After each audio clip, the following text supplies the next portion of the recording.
La conciencia es la capacidad de saber quiénes somos y qué sucede a nuestro alrededor. Es una capacidad cognitiva relacionada con la atención, el pensamiento, la sensación y el sentimiento. En sí, es el saberse vivo y estar en contacto con el mundo. Así de simple. Se genera en la parte posterior y hasta la parte frontal del córtex cerebral. En esa zona se da una sofisticada e interconectada red de neuronas en la que se basa la percepción. Pero, hay que decirlo, la conciencia tiene sus niveles. Al dormir, esta no desaparece, solo disminuye y se vive de forma diferente. Cuando se dan los movimientos oculares rápidos o REM, generalmente, al soñar, las ondas cerebrales siguen tan activas como cuando uno está despierto o en estado de vigilia. En tanto, hay síndromes asociados a la disminución del nivel de conciencia.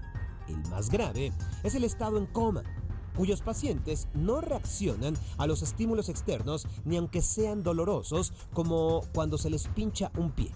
Además, la obnubilación es menos severo que el anterior. Quien lo sufre responde a la orden de escribir o contar, por ejemplo, pero lo hace con lentitud y dificultad de concentración. También está el delirio, el cual es una desorientación del tiempo y espacio con rasgos de ansiedad y a veces alucinaciones visuales. También está el síndrome del cautiverio, que es cuando existe una parálisis total de los nervios craneales bajos y de los miembros. Estos trastornos pueden ser causados por traumatismo de la cabeza, falta del aporte de oxígeno al cerebro o enfermedades degenerativas. Asimismo, la anestesia seda al paciente, de modo que queda en un estado de inconsciencia y, digamos, relajamiento muscular, que lo lleva a no sentir dolor y permanecer inmóvil. También existen los estados alterados de la conciencia, donde la alerta o vigilia están perturbadas. La percepción extrasensorial, la hipnosis, la meditación, algunos trastornos mentales como la esquizofrenia, ciertas afecciones como la meningitis o el empleo de alucinógenos despiertan zonas no exploradas de la conciencia.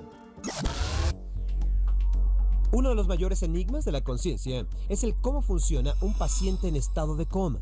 Un estudio conjunto de la Universidad de Buenos Aires y de la Universidad de Cambridge reveló que algunas personas en esta condición, en coma, pueden aprender, a pesar de que no mostraban signos de conciencia.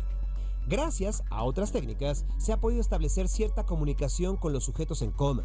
Un paciente que resultó herido, por ejemplo, en un accidente de tráfico hace 8 años, pudo contestar una serie de preguntas autobiográficas utilizando tan solo su pensamiento.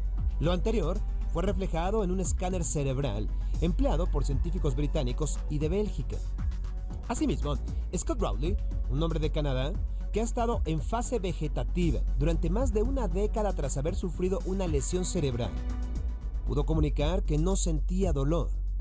Él, además, fue capaz de demostrar que tiene conciencia y una mente pensante, pues se pudo detectar que sabe quién es y en dónde está. Los padres de Scott afirmaron que su hijo siempre estuvo consciente y que podía comunicarse levantando un pulgar o moviendo los ojos. Pero los médicos solían descartar dicho argumento. A la par, Stephen Graham, otro paciente de Canadá, demostró que había formado nuevos recuerdos desde su lesión cerebral.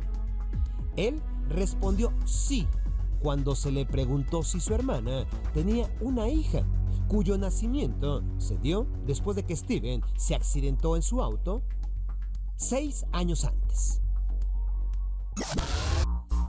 Estos hechos resultan sorprendentes, ya que pudieran abrir mayores posibilidades terapéuticas para que los pacientes en coma se recuperen, tengan una mejor calidad de vida según sus propios deseos, o arrojaría mayor luz para que los familiares tomen decisiones precisas respecto al futuro de sus seres queridos.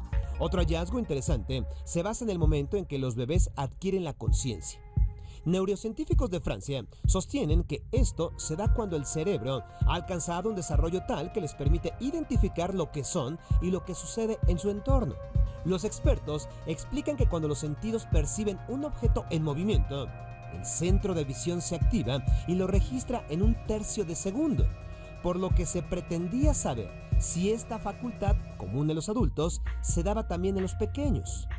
Tras varios estudios, se determinó que los niños de 1 año de edad podían presentar actividad cerebral consciente similar a los de mayor edad, aunque 3 veces más lenta, y que la edad más temprana para esto se da a los 2 meses.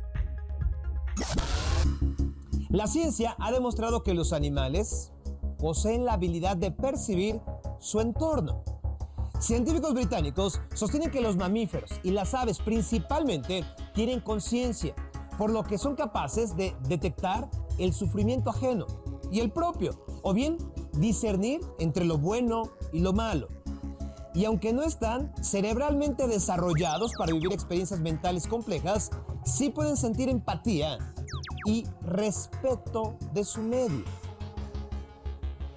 Difícil de creer.